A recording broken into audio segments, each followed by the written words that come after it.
Hey guys, it's the Gothic Slenderman, and today I wanted to talk about something that everyone's already talking about, and is basically the new Five Nights at Freddy's and Undertale when it comes to everyone talking about it on YouTube, whether or not they actually care about it, and are just talking about it because it's a current popular topic, and they know they're going to get a lot of views from it. The same thing happened with Five Nights at Freddy's, Undertale, the YouTube drama, and I'm going to put big-ass quotations over that one, because there was no fucking drama. But anyway, I wanted to talk about PokemonGO myself in all seriousness, and my thoughts about it, and honestly, what I've been doing with it, because I have some things I'd like to say that I feel like most people haven't already. And when it comes to me talking about these topics that everyone else has already talked about, I feel like I should take a unique approach to the subject, say some things that people normally haven't already, and that's why I usually don't talk about Undertale that much, because everything that needs to be said about Undertale has already been said about a lot of other people.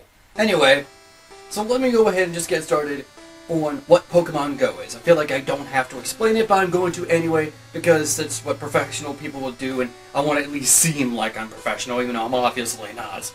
Anyway, PokemonGO is a recently released app that was basically putting you in the feet of a Pokemon trainer, just like the other games, but instead of going on your own adventure, catching Pokemon and battle out with other trainers, get the gym badges to go to the Elite Four and whatnot. This game is pretty much like Pokemon Trainer Simulator, but like not in a bad way. I know like simulator games are like frowned upon by some people because like some simulator games are just slapped together, but that's what it really feels like, a Pokemon Trainer Simulator. You run around and find Pokemon just wandering around and catch them. The game pretty much gets a GPS from your phone and lets you walk around your area. And when you get to certain locations or near certain Pokemon, you head into kind of like a battle sequence. The camera then turns on, and whatever the camera sees, which is like, you know, the sidewalk and whatnot, the Pokemon will be standing right there, and you have to flick the phone to throw a Pokeball at it. And because of my depth perception and how terrible I am at just flicking things, and I end up accidentally closing some things on my phone, I miss like 20 times in a row, but that's okay. I'll talk about why that's okay later. Anyway, pretty much you just go around and catch Pokemon. You don't need to battle them or lower their health or anything else like that. You just go around and catch them. Maybe it has something to do with leveling up, because there is a level up system within the game, but that's basically it. You run around, if a Pokemon's near, you approach it, and you catch it. And I think, honestly, even though that's a basic concept, it's really cool. Because it does more than just, oh, you run around, catch random Pokemon. You think it's just like, oh, random Pokemon, no matter where you go, right? No.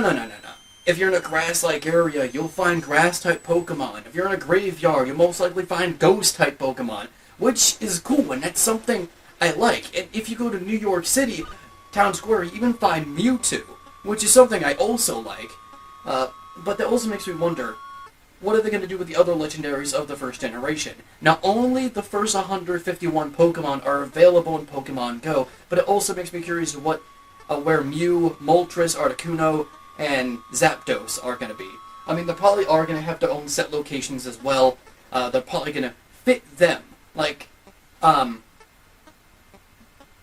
don't know, Mew might be in front of Nintendo of America, the building, because that'd be kind of clever, but also obnoxious for the people that work there. I don't know, Moltres might be in Seattle or something like that. I'm not saying that for sure, it's like examples. But that's something I really like. And it's also really cool because instead of just being like a mobile game, you just play for like a minute and you're done, you run around with it and encourages people to go outside and have fun. And that's what I was doing when I first got the game. Sort of. When you first start the game, you run into Professor Willow, and then you're able to create your own character. He guides you in how to catch Pokemon, which I think is always going to be a Bulbasaur. I'm not 100% sure on that. Because most of the people I've seen playing the game, their first thing they always caught was that Bulbasaur. So it might just be that. And then you just go on your adventure. It's quick, like, less than a minute thing to teach you how to play the game, and boom, you're right then and there. You just go and adventure, and that's what I really like. I've talked about a lot of things I like already, and the basic things of the game, but let's talk about some things I may not like about it. But the thing is, though, all of the problems I have with PokemonGO have nothing to do with the actual game itself. One issue I have is that the servers are always down, but this is because so many people got the game. And I have a data thing on my phone, and if I use a lot of the data, then my 3G is gonna suck. So servers obviously are not gonna work for me. In fact, out of the couple days I had Pokemon Go, I only have that same Bulbasaur and Oddish, which I had to walk in the middle of a street to get. Almost died or some shit. And maybe a Venonat at the gas station. I say maybe because I threw the Pokeball at it, but the game kind of like was stuck at a single frame, so it might not have saved. And I haven't been able to get back on. The servers are really weird.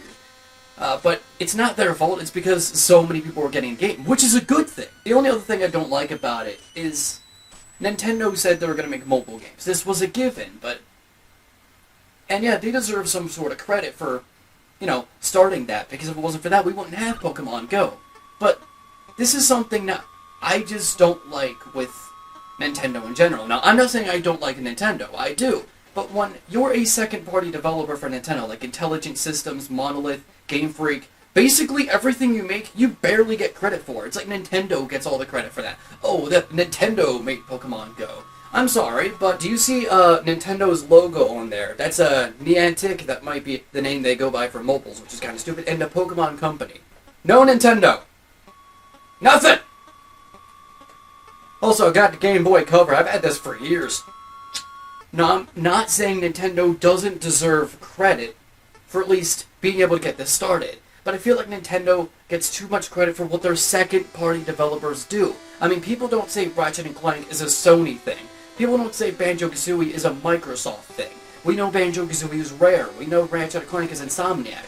But how come when a second-party developer of Nintendo makes something, Nintendo gets all the credit? Or at least 90% of the credit, and that's something that always has bothered me. A new successful Fire Emblem game? Oh, Nintendo did great with that. But Nintendo didn't even make the game. Oh, a new Smash Brothers game. Nintendo did amazing. That was HAL Laboratory and Masahiro Sakurai, who doesn't even work at like the main Nintendo. I'm just gonna say, I don't think that it's fair that they get all the credit for this. Nintendo themselves didn't make Pokemon. Game Freak and the Pokemon Company did. It's just something that Nintendo owns. And they deserve some credit, yes, but do they deserve all the credit? No, and it's something that's always bothered me.